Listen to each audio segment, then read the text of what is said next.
Hello everyone, কালকে চলে গেছিলাম মেলাতে ঢুকেই জগন্নাথ দেবের দর্শন করে নিলাম। আর পাশে এখানে গান হচ্ছিল। তারপর আমরা দেখে চলে গেলাম রথ দেখতে। আর সেদিনকে না প্রচুর মেঘলা করেছিল পুরো, আর কাদাও জমে গেছিলো। আর এখানে দেখো কত সুন্দর সুন্দর কুর্তি।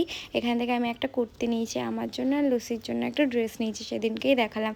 তারপর মেলাটা একটু ঘুরে দেখে নিলাম। আর এখান থেকে আমি একটা ইয়াররিংস নিয়েছি, বাড়িতে গিয়ে দেখাবো। তারপর খিদে পেয়ে গেছিলো বলে এখানে মোগলাই আর চাট খেয়ে নিলাম। আর এই দোকানটাতে না চুড়ির দাম প্রচণ্ড বেশি। যে কোনো চুড়ি তুমি নেবে 200-250, এর থেকে কম না, এর থেকে বেশি হবে। আর এই কাশ্মীরি চুড়িগুলোর দাম তো প্রচুর, যেখানেই যাও সেখানেই 200, 250, 300, ওর থেকে কম তো পাওয়াই যায় না। আর এখানে বৌদি আর আমরা দুজনে মিলে চলে গেছিলাম মেলায়। মেলা থেকে আমরা বেরিয়েও গেলাম। বেরোনোর সময় জিলেপি কিনেছিলাম, কিন্তু ভিডিও করতে ভুলে গেছি কারণ মুডটা একটু খারাপ হয়ে গেছিলো, তাই জন্য। তারপর আমরা বাড়ি চলে আসি। আর এখানে আমি এই ঝুমকোটা কিনেছি একটা শাড়ির সাথে ম্যাচিং করে, আরও দুটো ইয়াররিংস কিনেছি, আর এই চুড়িগুলো কিনেছি। আজকের জন্য এইটুকুই, টাটা।